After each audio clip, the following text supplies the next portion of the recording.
Well, good evening, ladies and gentlemen. Welcome to KCAL Old Time Radio. Glad to have you along. Aren't we, Norman Cline? Yes, we are, Doug. Good to see you, buddy. And I'll tell you what, we're glad to be with you guys. Aren't we, Denise? Sure are. Hey, guys, we're looking forward to this. I hope you are too. Aren't we, Dave? We certainly are. And since you guys can't come to us, we thought we might come to you. Isn't that right, Carolyn? That is so true, Dave. And I think Connie's going to agree. I sure am. We sure miss you guys. And now, on with the show. So everybody sit back and enjoy a 1950s version of Dragnet, a show called The Big TV.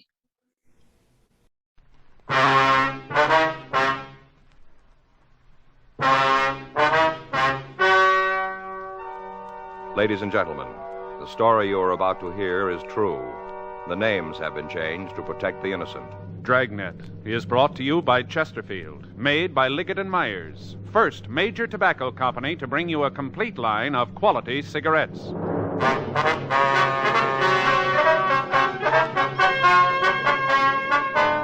You're a detective sergeant. You're assigned to missing persons detail. You get a call that a young mother and a 9-month-old baby have disappeared. Routine investigation turns up the possibility of foul play. Your job, find them. Today, friends, you hear these three words everywhere. Chesterfield for me. The Chesterfield you smoke today is the best cigarette ever made. Best for you because Chesterfield gives you proof of highest quality, low nicotine. The taste you want, the mildness you want. Chesterfield is best for you because it's tested and approved by 30 years of scientific tobacco research. Chesterfield is best for you because it has an established good record with smokers, proven by test after test. Yes, friends, the Chesterfield you smoke today is the best cigarette ever made for the taste you want, the mildness you want. Join the thousands now changing to Chesterfield. Always say, Chesterfield for me.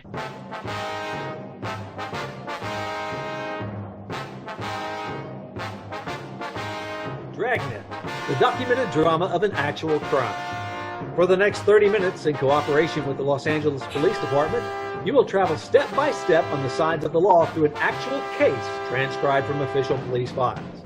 From beginning to end, from crime to punishment, Dragnet is the story of your police force in action. It was Tuesday, August 12th. It was warm in Los Angeles. We were working the day watch out of a homicide division missing persons detail. My partner's Frank Smith. The boss is Captain Lorman.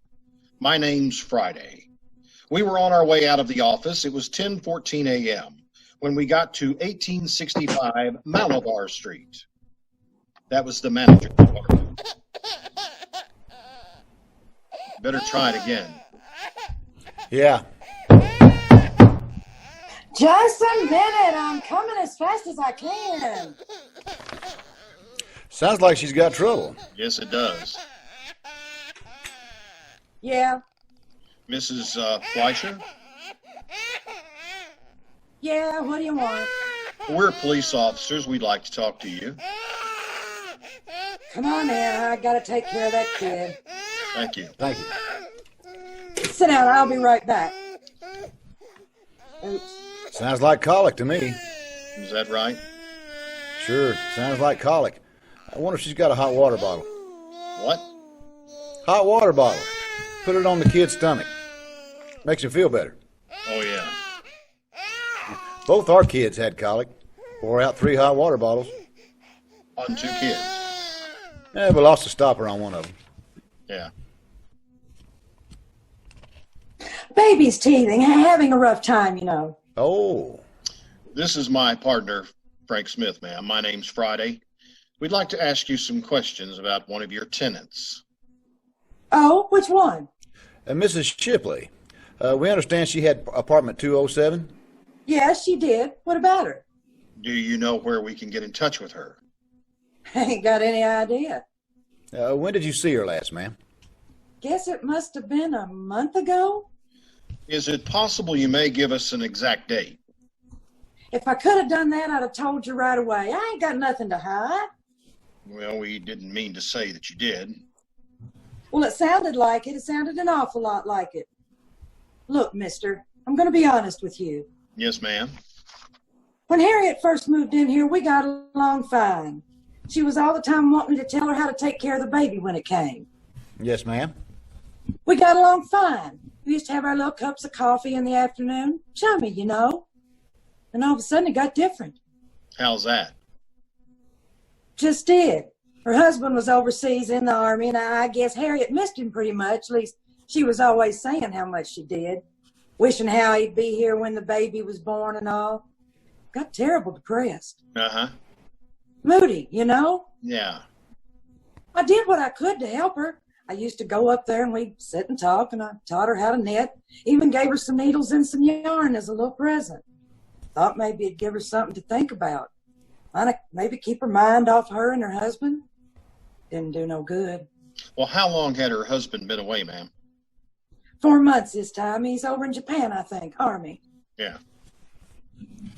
Harriet used to go out every once in a while, go down to the show. Seemed like about every picture she saw made her sadder. Guess that's why she did it. Got so sad she just couldn't take it anymore. What's that? Tried to kill herself. Mrs. Shipley? Yeah, I got the kids in bed one night and I went up there. Hadn't heard nothing from her that day, so I went up to see how she was, and it's a good thing I did, too. Found her right there in the living room floor, cut her wrists. Right away, I called the doctor and the ambulance, and some people come running around. Took her to the hospital. It was a big deal. Guess I found her in time, though. They pulled her through. Mm-hmm. Walk up there and find her dying, that far from death's door. And when she comes home from the hospital, what thanks do you think I get? Go ahead, ma'am. Nothing. Not a single solitary word do I get. She's mad. Said I should have let her alone. Let her done it. Come in here when she got back and read me off in words I ain't used to hearing. Uh-huh. I have 5 kids, mister, and it takes a lot of time. And I ain't got no time to go running around after nobody who don't thank a person for saving their life like that. Called it quits right then. Right that minute, we were no longer friends. Now, Miss Fleischer, when did she make that attempt on her life? It was last September. I don't remember the date. I think it was the 2nd, maybe the 3rd week, and I'm not sure about what day it was. Anyway, after I saved her life, and she's mad. Well, now, does she have any people here in Los Angeles, did you know? I never heard her talk of none.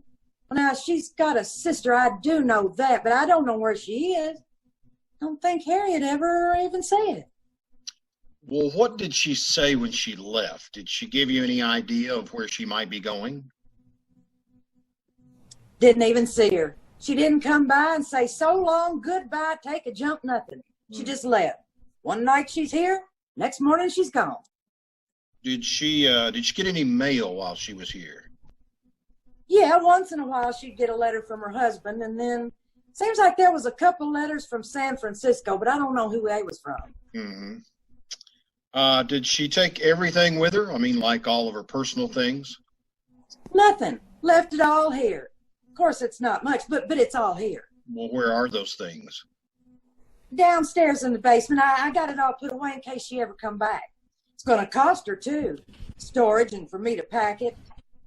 Well, here it is. I told you it isn't much. Some dresses and new clothes for the baby. Phonograph, couple of records. About it. You can see them if you want. We'd like to take a look at them before we leave. Sure thing. Can't let you take them, though. I got to collect for storage. Yes, ma'am. Now, Miss Shipley, did she have any close friends that you know of? Not that I know of, but of course she might have had some down at the Dream Palace. Dream Palace, what's that? That's where she worked, a dance hall downtown. She was kind of the hostess there, I guess. But that's the name of the place, Dream Palace? Yeah, she had some friends down there maybe, but none of them ever came here, though. At least I never saw them if they did. Mm-hmm. Do you know of any reason she may have left in such a hurry? Not right off, I can't think of one. But you know, there was something wrong with her, though, when she came back from the hospital. You know, having that baby? She was worried about something. Do you know what it was? No. All I know is when she'd been home a couple of days, she came down here and asked me to do some work on the apartment. Well, I told her if she wanted anything done, she'd have to do it herself after the way she talked to me. Well, what exactly did she want done? Silliest thing I ever heard of. She didn't have nothing to steal. Ma'am? She wanted all the locks on the doors changed. 10:46 a.m. In the company of the apartment manager, Barbara Fleischer, Frank and I went down to the basement, looked through the missing woman effects. Other than the phonographs, several cardboard boxes of used baby clothes and cheap women's dressings. That's all we found. We found nothing else. There were no snapshots or letters to aid us in ascertaining where she may have gone.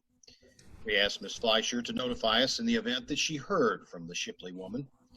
We put in a call to Georgia Street, Receiving Hospital, and verified that story about her attempted suicide. 11:15 a.m., we checked the phone book for the address of the Dream Place Dance Hall. It was on the second floor of a large building at the corner of 7th and Margot Streets. On the front of the building were several faded photographs of contest winners with the cups they'd won, and the name of the proprietor, Ernest Lasnik. We went upstairs. It was a large barn-like room with crepe paper birds hanging over the lights. In rear of the place, at one of the tables, we found Lasnik. He was eating his lunch. Mr. Lasnik? Yeah, what do you want? I'd like to ask you some questions. We're police officers. My name's Smith. This is my partner, Sergeant Friday. Well, hiya. I won't shake hands. I got butter all over them. Go ahead and sit down. Would you care for a sandwich? Oh, no thanks. No thanks. Well, you do. Go right ahead. There's all the makings. I got bread, butter, salami, pickles, peanut butter. Help yourself. No thanks, Mr. Lasnik. Well, I hope you don't mind if I go ahead. I got a bunch of kids coming in at 3:30, and I'd like to get the place cleaned up before then. No, sir. You go right ahead. So what do you want to see me about? Well, it's about one of your employees. Oh, yeah? Which one? Girl named Harriet Shipley. Oh, yeah. I remember. She don't work here no more. You have any idea where she is? Ain't got the slightest. I ain't seen Nadine in about maybe 6 months. No, sir. You don't understand. We're inquiring about a Harriet Shipley. Yeah. I don't know. I told you. I ain't seen her in about 6 months. And then what's this about Nadine? Like her club name. You see, lots of girls don't like to use their real first names because a fellow wants to get chummy when they're away from here. It's easier if they don't know the girl's real name. Harriet used Nadine. I understand. We got a bunch of them. When one of the girls leaves, we put the name back in a hat, and the new girl picks it out. I've had 14 Nadines since we opened. Mm-hmm. 27 out there. Yes, sir. Do you have any idea where the Shipley girl went? No. You might check with her husband, though. He might know. Well, now, we understood that he was in the Army. That's right, he is. Overseas. He should know where his wife is, though. Ask him. We'll probably do that, sir, but we thought maybe we could turn her up ourselves. There's been a missing report filed on her. Missing, huh? Who told it? Sir? Who told about her being missing?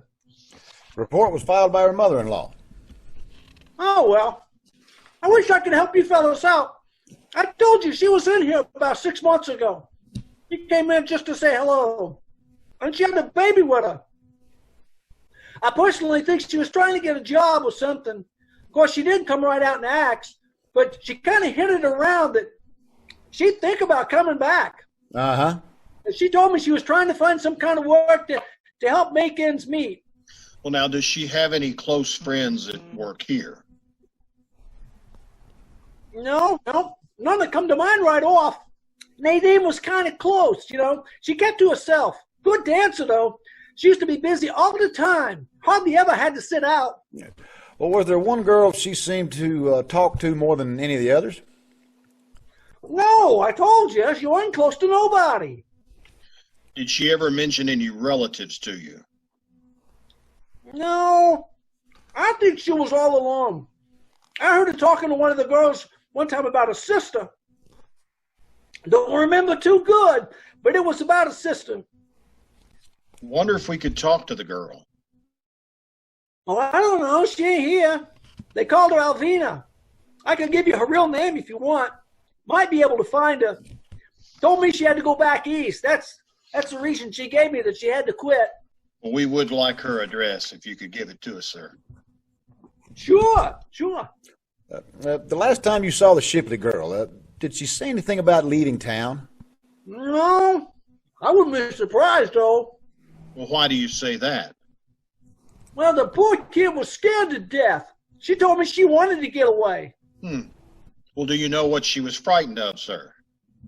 Yeah. Cliff Bender. That's what she was afraid of, Cliff. Well, who is he? Now, look, I'll tell you the whole thing. Be easier that way. But one favor I got to ask you, though. Yeah? That you won't tell Cliff that I told you. He come up here, he could tear the place apart easy. And he would, too, if he knew I told on him. You got to promise me you won't tell him. All right, go right ahead, sir. Well, Nadine, or Harriet, she came to work for me about a year and a half ago. Came in and told me she had experience someplace in some dance place in the Midwest. I don't remember the name right off. It probably come to me, though. Uh-huh. Well, I told her I'd try you know, on some sort of a probation or something. Yeah. Yeah, and it worked out fine. By the end of the week, I put her on permanent. She did real well. A lot of guys coming in just to dance with her.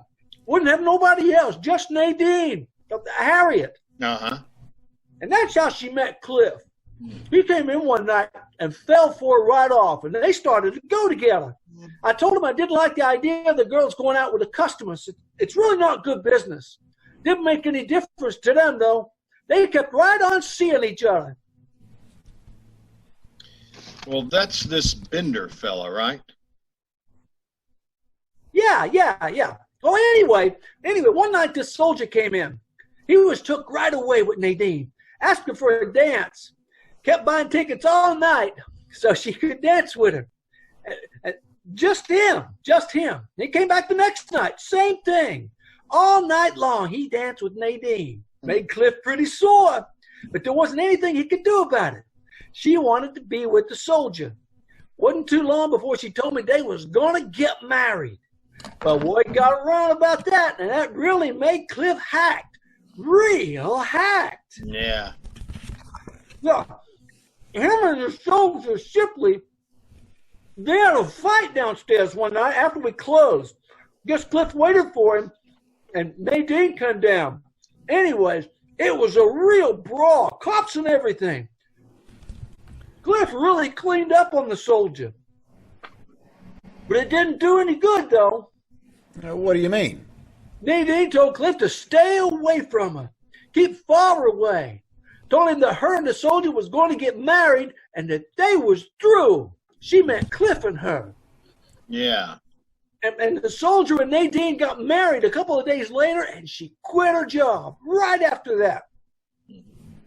I heard right after that he went overseas and Cliff was around trying to break things up. Didn't do no good, though. Nadine loved the soldier, and she planned to stay with him. Yeah.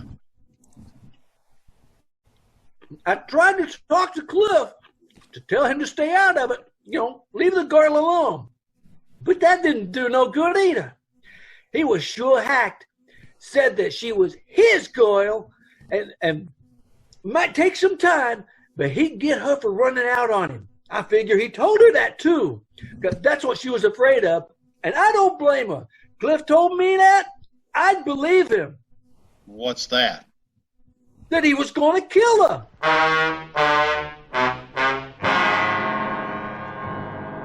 2:26 p.m. After we'd gotten the names and addresses of the employees of the Dream Place who knew the missing girl, Frank and I went back to the office, and we had the names checked through the record bureau. We found one of the 14 people on that list had arrest records, and that was Cliff Bender, who had been picked up on a charge of suspicion of burglary. However, according to the information on the report, he had been released because of lack of evidence. We checked the log about the fight that Lasnik had mentioned. We found an FI card had been filed, but no arrest had been made. We went over to room 45 and talked with Sergeant Eggenweiler and Sergeant Rubles, the officers who handled the burglary case. They told us that in their contacts with Bender, he was sullen and uncooperative. They told us that they had seen him in the company of known criminals. They told us, in their opinion, the man could be considered dangerous. We checked his last known address, but found that he had moved in July, leaving no forwarding address.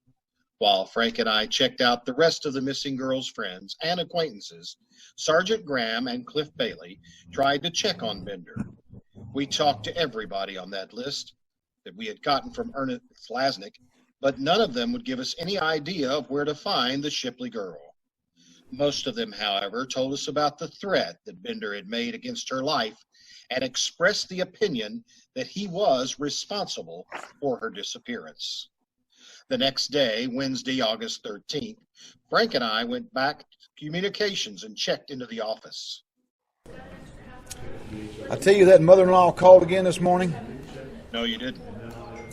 Wanted to know how we were doing, what progress we'd been able to make. Yeah. I filled her in on what we'd found, didn't tell her about Bender. Just said that we thought we'd be able to find the girl.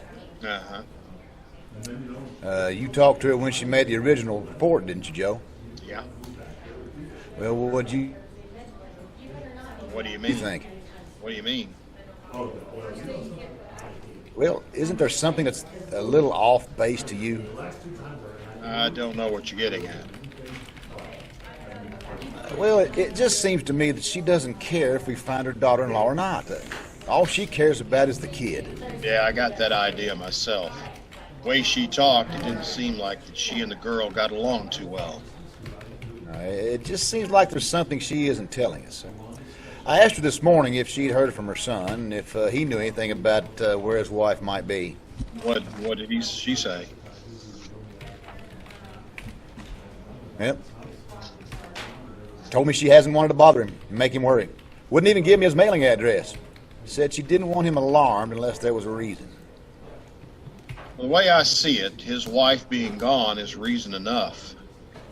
I told her that. She said our job was to find the girl and the baby. That's all. Well, cooperation like that isn't going to make it any easier. We can only do so much if she's not going to help. It just doesn't make a lot of sense. Her filing the report and then holding out information. Yeah. You know, we better get over and talk to her again, see if we can get the whole story. How about Graham and Bailey? Have you heard from them? Note in the book, they got a lead on Bender.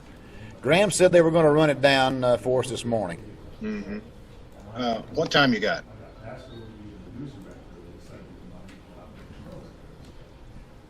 $9:43. I want to talk to this skipper, make arrangements to put a picture of that Shipley girl on Suspects Wanted this afternoon. May be able to turn something. Yeah, sure. A lot of loose ends, though. Oh, there's the phone. I'll get it. It's in person, Friday. Yeah, Graham. Uh-huh. Where? What'd she say? Uh-huh. Yeah, that's about the same. Yeah? What? You want to call the crime lab? Right. We'll meet you out there right away. Well, they found where Bender was living. What do you mean was? Checked out last June, about the same time the Shipley girl disappeared. Landlady hadn't seen him since. Guys came up with something else, though. Yeah? Couple of shirts for the baby. Uh-huh. Blood stains all over them. 10:02 a.m. We got to the apartment where Bender had been living. The crew from the crime lab was there and were photographing the room, and the clothing had been found. Sergeant J. Allen told us that he'd have to run a precipitate test on the stains before he could tell whether or not they were of human origin. 10:45 a.m. They finished their investigation on the scene and went back to Central Station to compile the results. Frank called the office, and a local and an APB were put out on Cliff Bender, asking that he be picked up as a possible suspect. We also had his card flagged in the record bureau. We talked to the landlady of the apartment building, and she told us that Bender had left the apartment hurriedly on a night in the middle of June. She was unable to tell us the exact date, but she did go on to say that she'd been getting a check for the rent each month. We asked her if she could show us either one of those checks or an envelope that it had come in. She explained that she had thrown the envelopes away and cashed the checks. She was unable to tell us where the checks had been mailed from. She said that as far as she knew, she never seen the Shipley girl in Bender's apartment. We asked her to notify us immediately in the event that the suspect returned. We put in a call to the bank where the rent checks were cashed and asked that they check for us.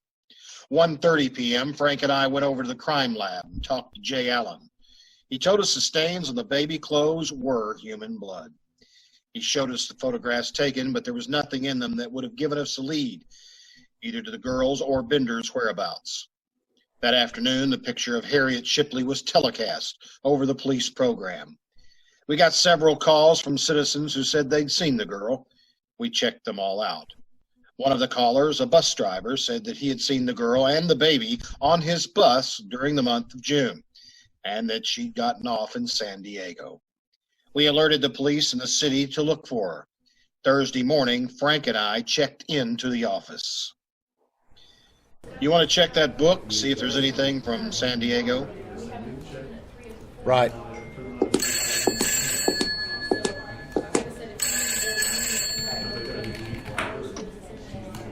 Missing persons, Friday. Yes, that's right. Yes, we did. Uh-huh. Where? You're sure? Uh-huh. Right away. Get your coat, Frank. What have you got? The Shipley girl. They found her.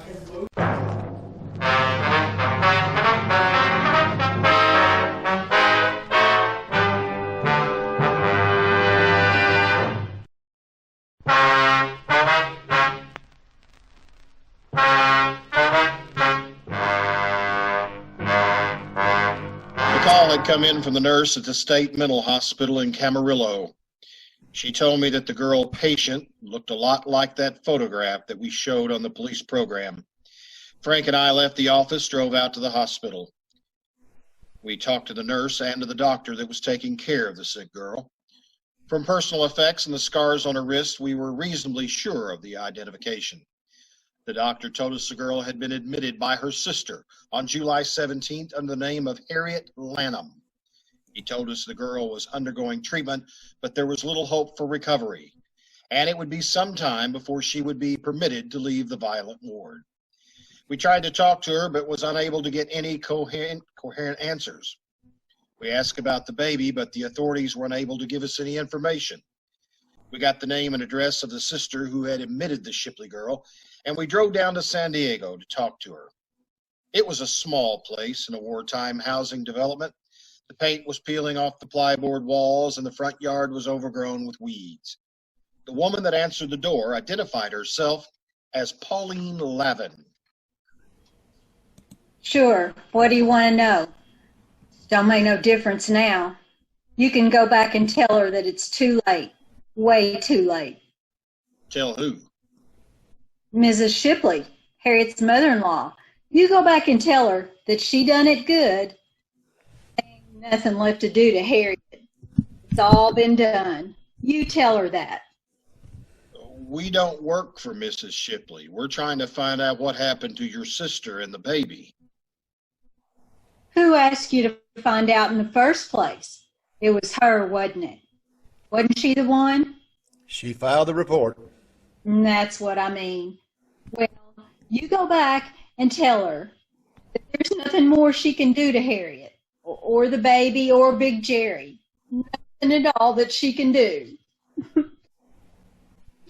Where is the baby, ma'am? He's not here.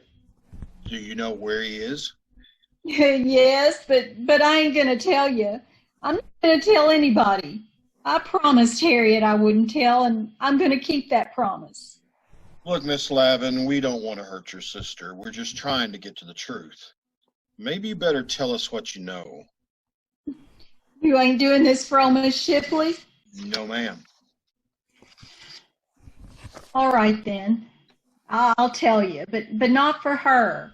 I wouldn't give her the time of day. She's the one who did it, the whole thing. You can lay it right at her feet. You want to tell us? Since they got married, she's been giving the kids trouble. Right from the start, she heard about it. Said that Harriet wasn't good enough for her son. Said Harriet was cheap.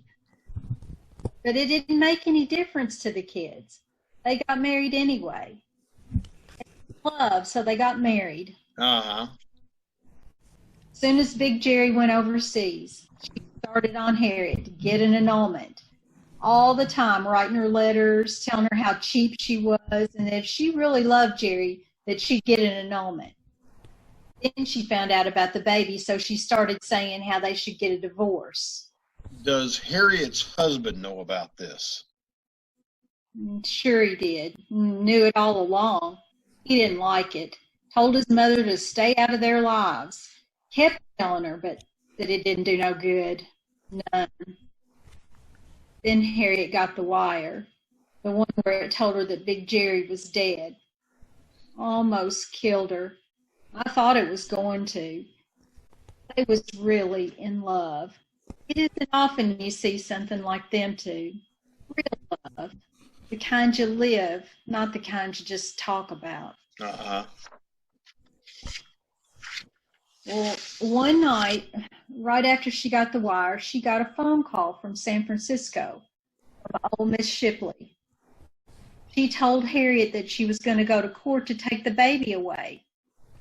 That she could prove Harriet wasn't a good mother and that she didn't deserve to have the baby. Was Harriet living here at the time? No, she'd come down every weekend, but she wasn't living here.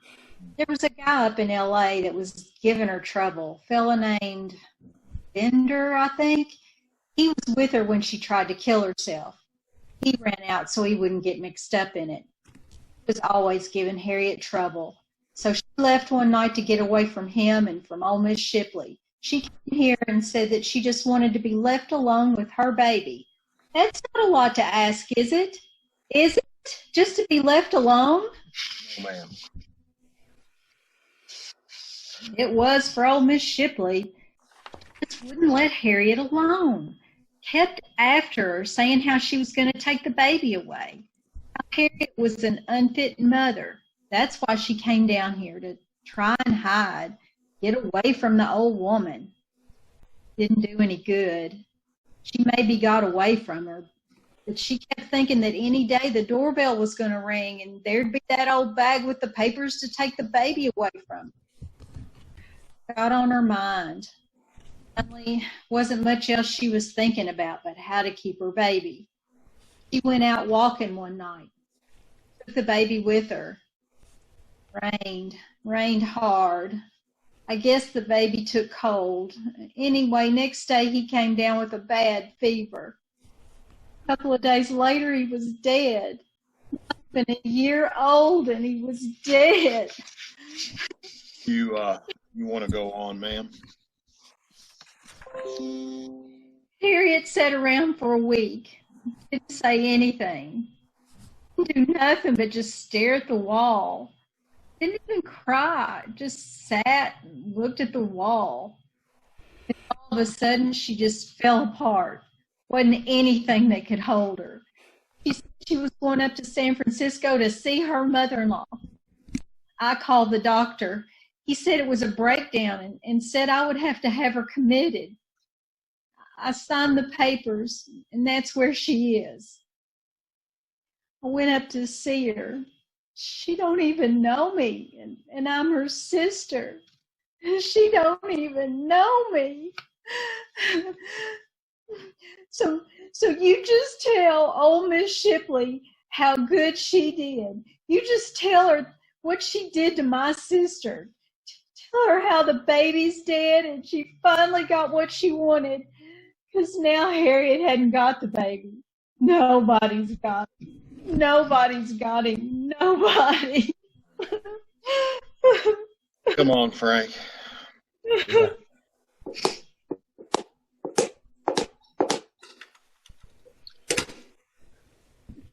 Where to? Better get back to town. Guess so. So we can tell Miss Shipley.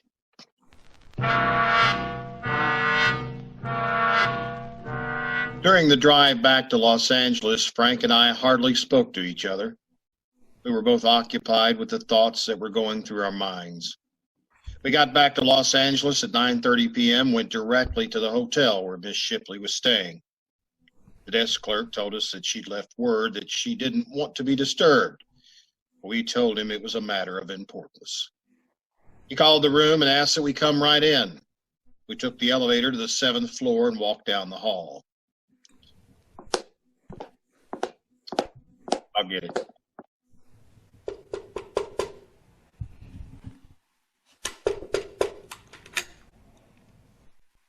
Good evening, Sergeant Friday. Officer Smith. Come in. I was just having a drink. May I fix you one? Oh, no, thanks, ma'am. Well, how about you, Mr. Smith? No, ma'am. Well, you don't mind if I go ahead. Not at all. Go right ahead. Just sit down. I'll be right with you. Thank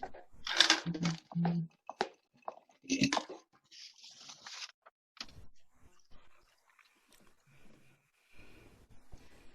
The desk clerk said it was important. Yes, ma'am. Have you found my daughter-in-law? Yes, ma'am. Well, and the baby. Where is he? Is he still with her? No, ma'am, he's not. Well, where is he? Your daughter-in-law's pretty sick, Miss Shipley. Oh? Yes, ma'am. She's in the state hospital in Camarillo. Camarillo? Yes, ma'am. Well, that's a mental hospital, isn't it? That's right, ma'am. Well, I'm sorry to hear about Harriet, but I knew she wasn't very stable.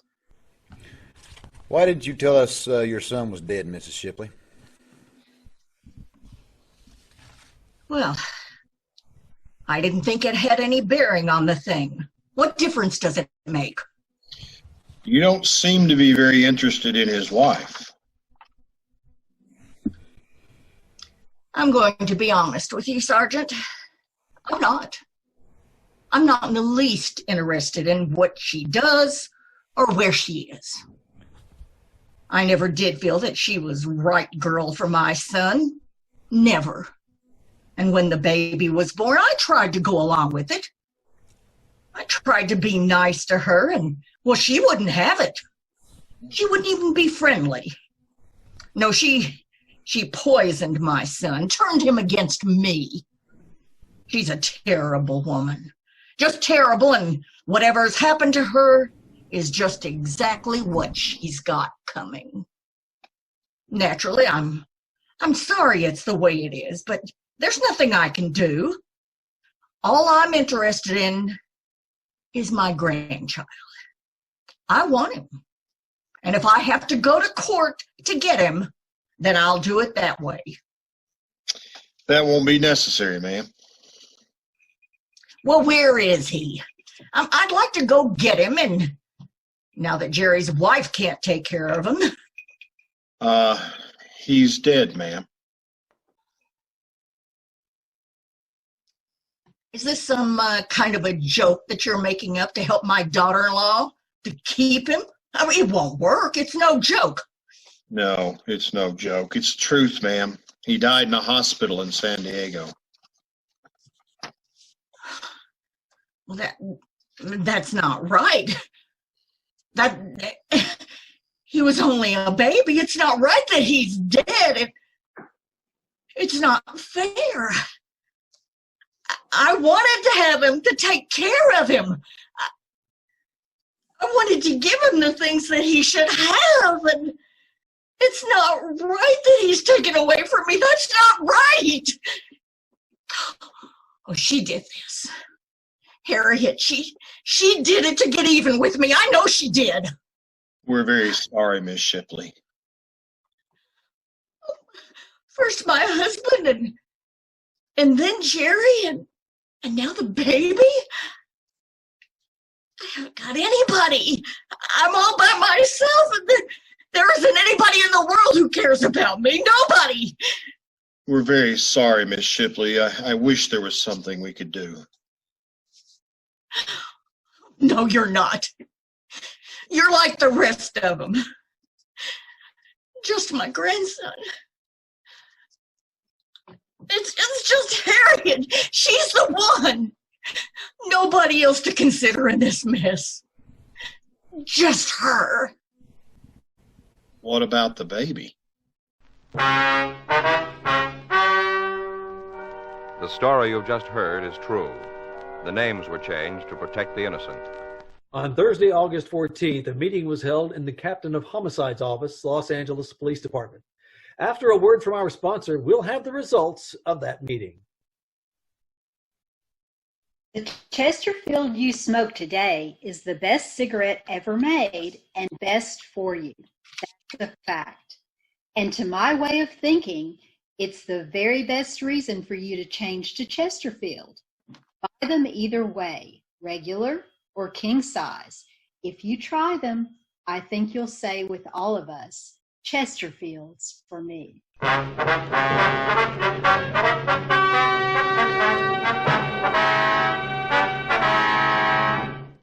At the meeting held in Captain Lorman's office, it was decided that no criminal act had taken place, and the case was officially marked closed.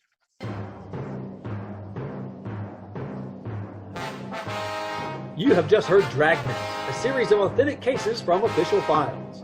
Listen to an entirely different Dragnet case history each week on your local NBC radio station. Please check your newspapers for the day and time. Chesterfield has brought you Dragnet, transcribed from Los Angeles.